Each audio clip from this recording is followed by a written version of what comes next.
Hello friends, મા બેટી કિચનમાં આપનું સ્વાગત છે। શું તમે અથાણા બનાવો છો, નથી બનાવતા અથવા બનાવવાનું વિચારો છો તો જરૂર જુઓ આ વિડીયો। કહેવાય છે ને કે અથાણું બગડે તેનું વરસ બગડે। તો આજે આપણે અથાણા વિશે અનેક ઉપયોગી માહિતી જોઈશું, જે કુકિંગ એક્સપર્ટ પાસેથી જાણેલી છે અને આપણા દાદી નાનીના અનુભવો પણ તેમાં સમાયેલા છે।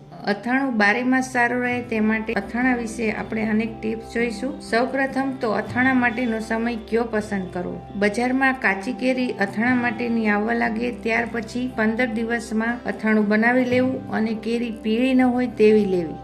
અથાણાના મસાલાની પસંદગી કેવી રીતે કરવી, તેના માટે આપણે રાઈના કુરિયા એકદમ ફ્રેશ લેવા અને એકદમ પીળા હોય તેવા લેવા, લાલાશ પડતા ન હોય તેવા લેવા।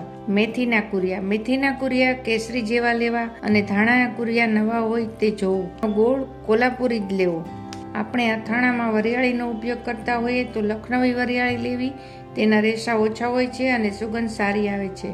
હવે વારો આવે છે તેલનો। તેલનું સિલેક્શન અલગ અલગ પ્રદેશમાં અલગ અલગ થાય છે। આપણે મોટે ભાગે સિંગ તેલ અને સરસ્યું અથવા બંને પસંદ કરી શકીએ। તેલ આપણે ગરમ કરી અને ઠંડુ કરીને તેનો ઉપયોગ કરતા હોઈએ છીએ, તો હવે કોલ્ડ પ્રેસ તેલ આવે છે તેનો ઉપયોગ કરી શકીએ। તેમાં તેલ ગરમ કરવું ન પડે અને તેમાં સિંગ તેલ આવે છે। ત્યારબાદ આપણે અથાણામાં હિંગનો ઉપયોગ કરીએ છીએ, તો રસની હિંગ આવે છે તેને ક્રશ કરીને લઈ શકીએ।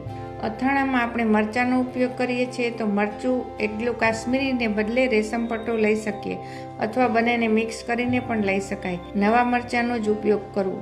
ત્યારબાદ આપણે અથાણામાં મીઠાનો ઉપયોગ કરીએ છીએ, તો મીઠું ગરમ કરી અને ઠંડુ થાય પછી તેનો ઉપયોગ કરવો। હવે આપણે મસાલા સિવાયની બીજી બાબતો જોઈએ। કેરીને મીઠા હળદરમાં બોળીએ ત્યારે અને અથાણા બનાવવા માટે પિત્તળ અને એલ્યુમિનિયમના વાસણોનો ઉપયોગ ન કરવો। ચિનાઈ માટીના વાસણો બેસ્ટ છે। ચિનાઈ માટીની જારનો પણ ઉપયોગ કરી શકાય। હવે આપણે અથાણા બની જાય પછીની ધ્યાનમાં રાખવાની બાબતો જોઈએ। અથાણું બની ગયા પછી એરટાઇટ બોટલમાં ફ્રીઝમાં રાખી શકાય। અથાણું સ્ટોર કરતા પહેલા બરણીમાં નીચે તેલ નાખવું, જેથી બેક્ટેરિયા ન પહોંચે। બીજું, જો અથાણું ફ્રીઝમાં રાખવું હોય તો ઉપર થોડું તેલ નાખીને રાખી શકાય, પરંતુ જો બહાર રાખવું હોય તો તેલને ડુબાડું રાખવું પડે, તેલ વધારે નાખવું પડે। અથાણું જારમાં ભરતી વખતે પ્રેસ કરીને ભરવું અને દાબીને ભરવાથી તેની પ્રોસેસ જલ્દી શરૂ થાય છે।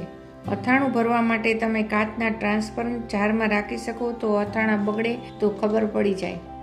અથાણું બનાવ્યા પછી 1 અથવા 2 દિવસ પછી જારમાં ભરવું અને પછી ઉપર તેલ નાખવું।